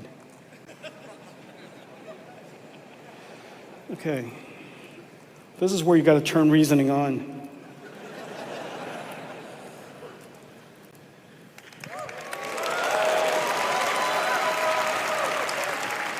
It's not as easy as you think. These are squirrely little things.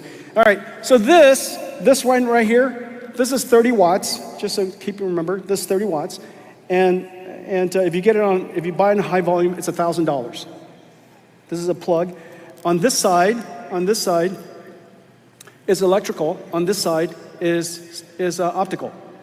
Okay, so optics come in through the yellow. You plug this into a switch. It's electrical. On this side, there's transceivers, lasers, and it's a technology called Mach-Zehnder, and incredible. And so we use this to go from the GPU to the switch to the next switch, and then the next switch down, and the next switch down to the GPU, for example.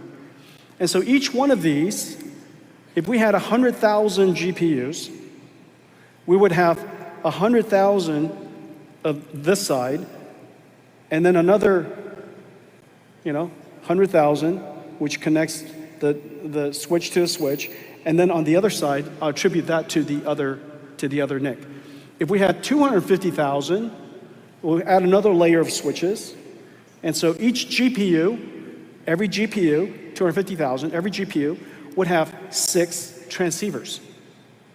Every GPU would have 6 of these plugs, and these 6 plugs would add 180 watts per GPU, 180 watts per GPU, and $6,000 per GPU, okay? And so the question is, how do we scale up now to millions of GPUs? Because if we had 1 million GPUs, multiplied by 6, right, it would be 6 million transceivers times 30 watts, 180 megawatts of transceivers. They didn't do any math, they just moved signals around.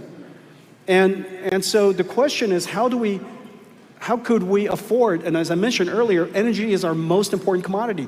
Everything is related ultimately to energy. So this is going to limit our revenues, our customers' revenues, by subtracting out 180 megawatts of power. And so this is the amazing thing that we did. We invented the world's first MRM micromirror, and this is what it looks like. There's a little waveguide. You see that on that waveguide goes to a ring. That ring resonates, and it controls the amount of reflectivity of the waveguide as it goes around, and it limits and modulates the energy, the amount of light that goes through. And it shuts it off by absorbing it or pass it on. Okay, it turns the light, this direct continuous laser beam, into ones and zeros. And that's the miracle. And that technology is then, that photonic IC is stacked with the electronic IC, which is then stacked with a whole bunch of micro lenses, which is stacked with this thing called fiber array. These things are all manufactured using this technology at TSMC called, they call it COUPE, and packaged using a 3D CoWoS technology, working with all of these technology providers, a whole bunch of them, the names I just showed you earlier, and it turns it into this incredible machine. So let's take a look at the video of it.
Just a technology marvel. And they turn into these switches. Our InfiniBand switch, the silicon is working fantastically. Second half of this year, we will ship the silicon photonics switch in the second half of this year. In the second half of next year, we'll ship the Spectrum X. Because of the MRM choice, because of the incredible technology risks that over the last 5 years that we did, and filed hundreds of patents, and we've licensed it to our partners so that we can all build them. Now, we're in a position to put silicon photonics with co-packaged options, no transceivers, fiber, direct fiber into our switches with a radix of 512. This is the 512 ports. This would just simply not be possible any other way. And so this now set us up to be able to scale up to these multi-100,000 GPUs and multi-million GPUs. And the benefit, just so you imagine this is incredible. In a data center, we could save tens of megawatts. Let's say 10 megawatts, well, let's say 60 megawatts. 6 megawatts is 10 Rubin Ultra racks. 6 megawatts is 10 Rubin Ultra racks, right? And 60, that's a lot. 100 Rubin Ultra racks of power that we can now deploy into Rubins. All right, so this is our roadmap. Once a year, an architecture every 2 years, a new product line every single year, X factors up, and we try to take silicon risk or networking risk or system chassis risk in pieces so that we can move the industry forward as we pursue these incredible technology. Vera Rubin, and I really appreciate the grandkids for being here. This is our opportunity to recognize her and to honor her for the incredible work that she did. Our next generation will be named after Feynman.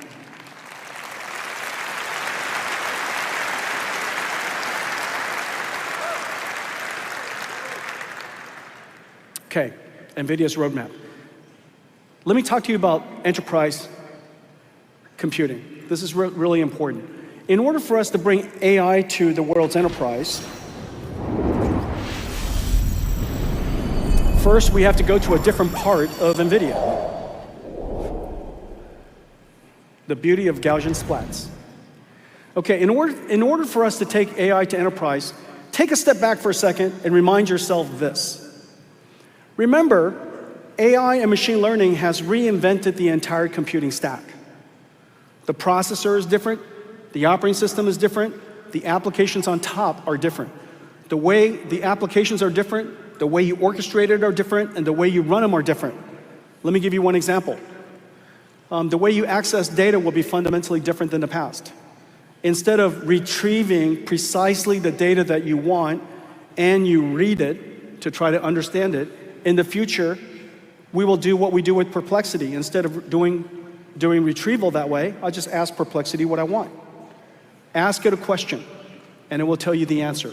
This is the way enterprise IT will work in the future as well. We'll have AI agents, which are part of our digital workforce. There's 1 billion knowledge workers in the world. There are probably going to be 10 billion digital workers working with us side by side. 100% of software engineers in the future, there are 30 million of them around the world, 100% of them are going to be AI assisted. I'm certain of that. 100% of Nvidia software engineers will be AI assisted by the end of this year. And so AI agents will be everywhere. How they run, what enterprises run, and how we run it will be fundamentally different. And so we need a new line of computers. And this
This is what a PC should look like. 20 petaflops, an AI network. And the third is storage. Storage has to be completely reinvented. Rather than a retrieval-based storage system, it's going to be a semantics-based retrieval system, a semantics-based storage system. And so the storage system has to be continuously embedding information in the background, taking raw data, embedding it into knowledge, and then later when you access it, you don't retrieve it, you just talk to it. You ask it questions, you give it problems. And one of the examples, I wish we had a video of it, but Aaron at Box even put one up in the cloud, worked with us to put it up in the cloud. And it's basically, a super smart storage system. And in the future, you're going to have something like that in every single enterprise. That is the enterprise storage of the future. And we're working with the entire storage industry, really fantastic partners, DDN and Dell and HP Enterprise and Hitachi and IBM and NetApp and Nutanix and Pure Storage and VAST and Weka. Basically, the entire world storage industry will be offering this stack. For the very first time, your storage system will be GPU accelerated.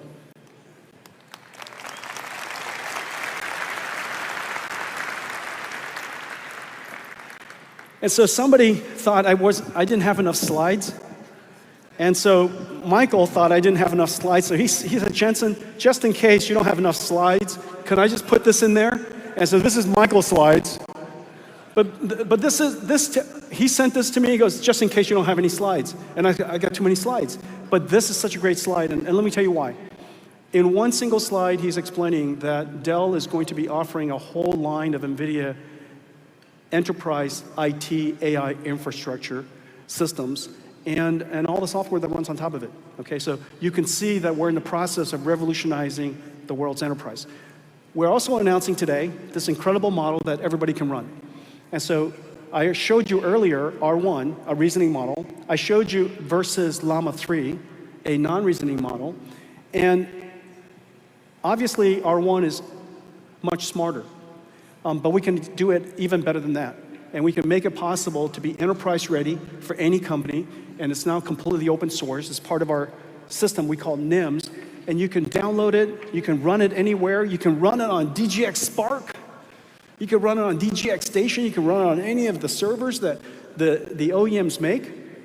You can run it in the cloud. You can integrate it into any of your agentic AI frameworks. And we're working with companies all over the world, and I'm going to flip through these, so watch very carefully. I've got some great partners in the audience. I want to recognize Accenture, Julie Sweet and her team are building their AI factory and their AI framework. Amdocs, the world's largest telecommunications software company. AT&T, John Stankey and his team building an AT&T AI system, agentic system. Larry Fink and BlackRock team building theirs. Anirudh. In the future, not only will we hire ASIC designers, we're going to hire a whole bunch of digital ASIC designers from Anirudh Cadence that will help us design our chips. And so Cadence is building their AI framework. And as you can see, in every single one of them, there's NVIDIA models, NVIDIA Nims, NVIDIA libraries integrated throughout so that you can run it on-prem, in the cloud, any cloud. Capital One, one of the most advanced financial services companies in using technology, has NVIDIA all over it. Deloitte, Jason and his team, EY, Janet and his team, NASDAQ, and Adina and her team, integrating NVIDIA technology into their AI frameworks, and then Christian and his team at SAP, Bill McDermott and his team at ServiceNow. That was pretty good, huh?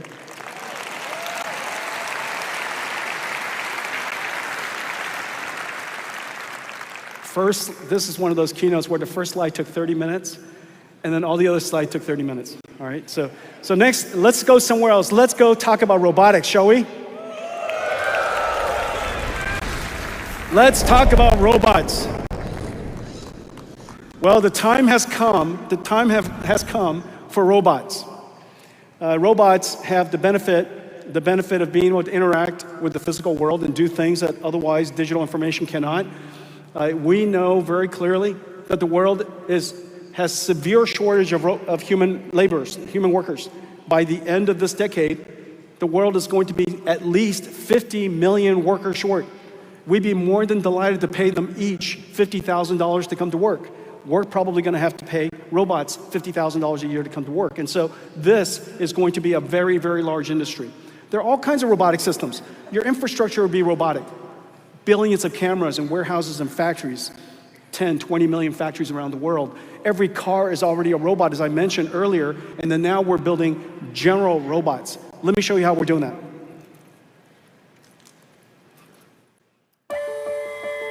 Everything that moves will be autonomous.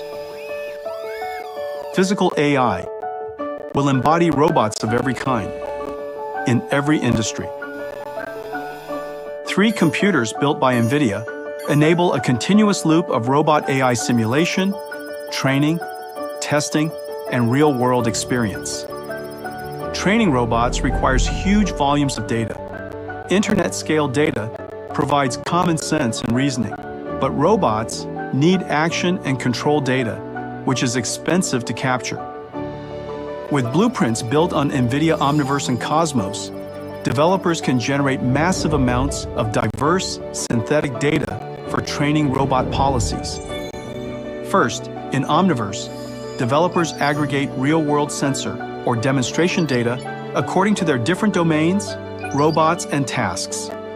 Then use Omniverse to condition Cosmos, multiplying the original captures into large volumes of photoreal, diverse data.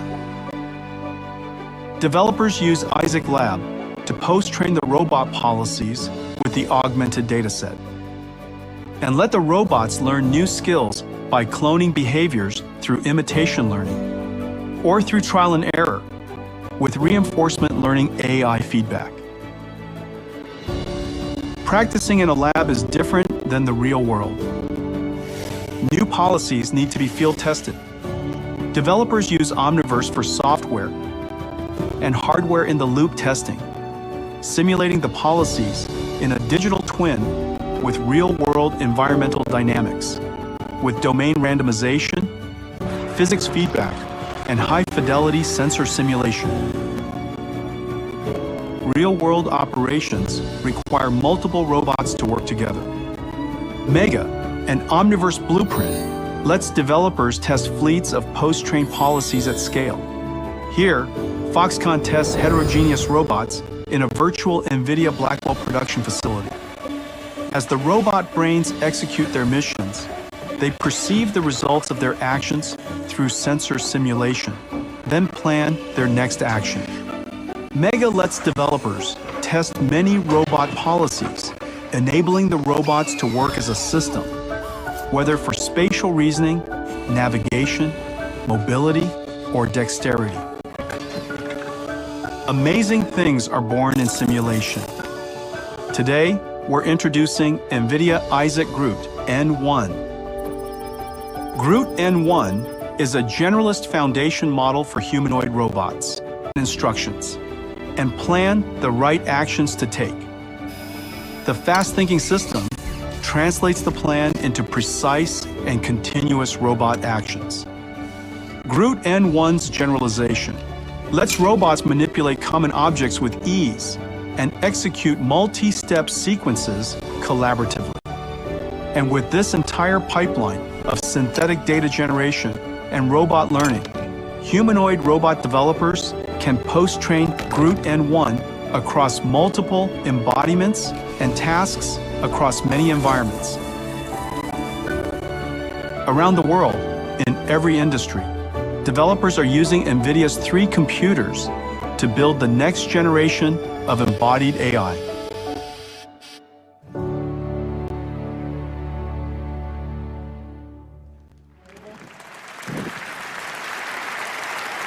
Physical AI and robotics are moving so fast. Everybody pay attention to this space. This could very well likely be the largest industry of all. At its core, we have the same challenges. As I mentioned before, there are 3 that we focus on.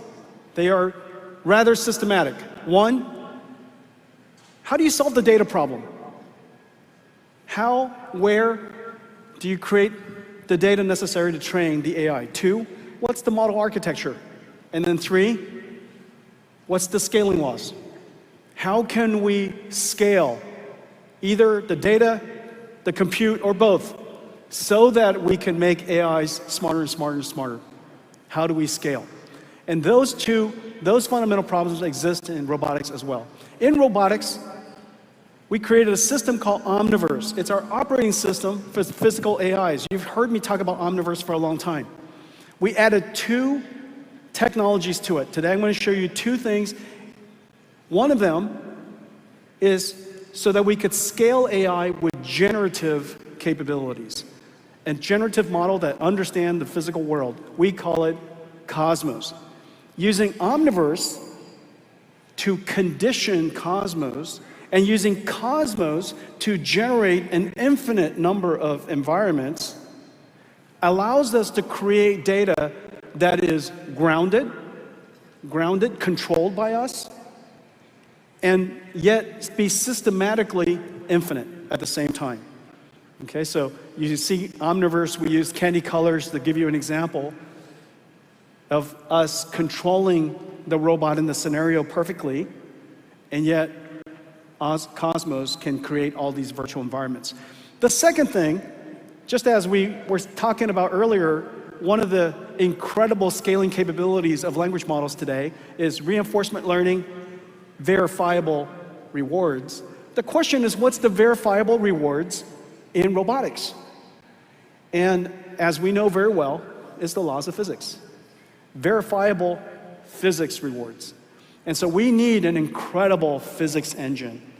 Well, most physics engines have been designed for a variety of reasons. They could be designed because we want to use it for large machineries, or maybe we design it for virtual worlds, video games and such. But we need a physics engine that is designed for very fine-grained, rigid and soft bodies, designed for being able to train tactile feedback and fine motor skills and actuator controls. We need it to be GPU accelerated so that these virtual worlds could live in super linear time, super real time, and train these AI models incredibly fast. And we need it to be integrated harmoniously into a framework that is used by roboticists all over the world, Mujoko. And so today we're announcing something really, really special. It is a partnership of 3 companies, DeepMind, Disney Research, and Nvidia, and we call it Newton. Let's take a look at Newton.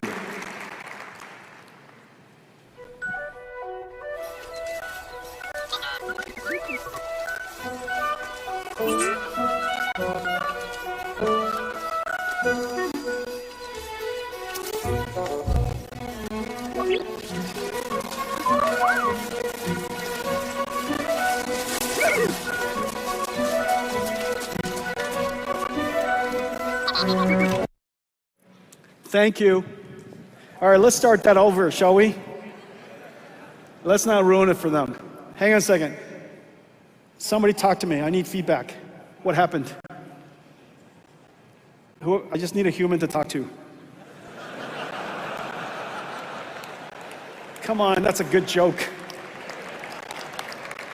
Give me a human to talk to. Janine, I know it's not your fault, but talk to me. We just got 2 minutes left. I'm right here. They're re-racking it. They're re-racking it? I don't even know what that means. Okay.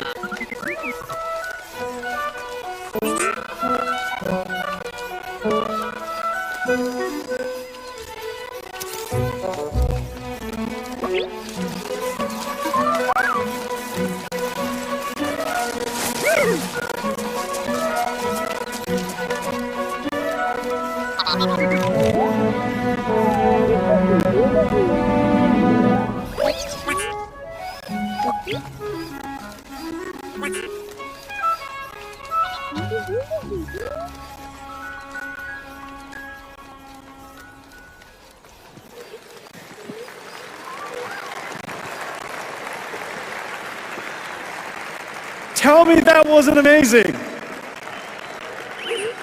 Hey, Blue. How are you doing? How do you like your new physics engine? You like it, huh? Yeah, I bet. I know. Tactile feedback, rigid body, soft body simulation, super real time. Can you imagine just now what you were looking at is complete real-time simulation? This is how we're going to train robots in the future. Just so you know, Blue has 2 computers, 2 Nvidia computers inside. Look how smart you are. Yes, you're smart. Okay. All right. Hey, Blue, listen. How about let's take them home? Let's finish this keynote. It's lunchtime. Are you ready? Let's finish it up. We have another announcement. You're good. You're good. Just stand right here. Stand right here. Stand right here. All right, good. Right there. That's good. All right, stand.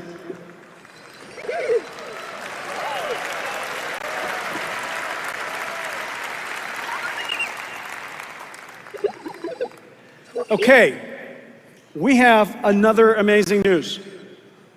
I told you the progress of our robotics has been making enormous progress. And today we're announcing that Groot N1 is open sourced.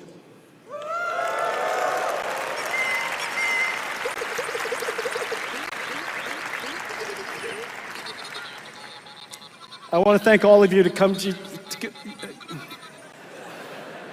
let's wrap up. I want to thank all of you for coming to GTC. We talked about several things. One, Blackwell is in full production, and the ramp is incredible. Customer demand is incredible, and for good reason. Because there's an inflection point in AI, the amount of computation we have to do in AI is so much greater as a result of reasoning AI and the training of reasoning AI systems and agentic systems. Second, Blackwell NVLink 72 with Dynamo is 40 times the performance, AI factory performance of Hopper. And inference is going to be one of the most important workloads in the next decade as we scale out AI. Third, we have an annual rhythm of roadmaps that has been laid out for you so that you could plan your AI infrastructure. And then we have 3 AI infrastructures we're building. AI infrastructure for the cloud, AI infrastructure for enterprise, and AI infrastructure for robots.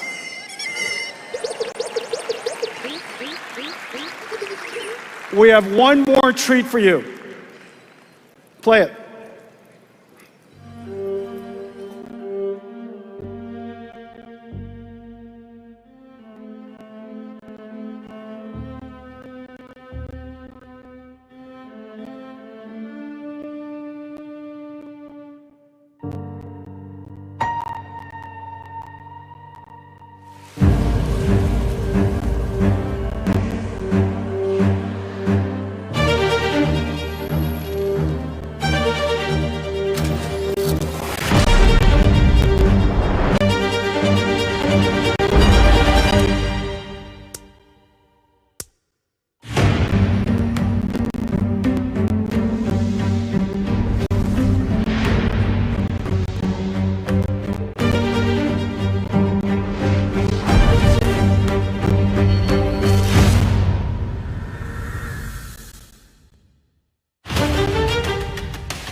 Thank you, everybody. Thank you for all the partners that made this video possible.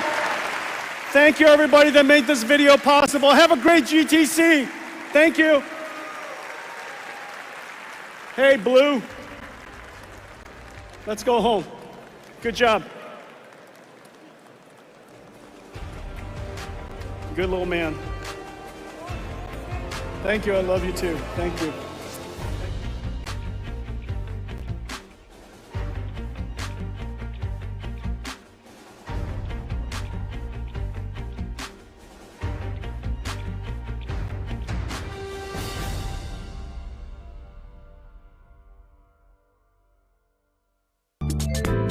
偷偷告诉大家，我最近发现了新法宝 Royal Face 逆时奇迹系列，它有活肤露、全效精华，还有精华霜。尤其我皮肤比较偏干，所以我非常的注重保湿。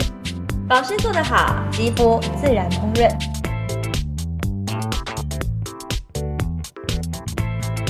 提亮肤色更年轻，抚平皱纹超有感，而且气色变好。用心保养，每天都更美一点。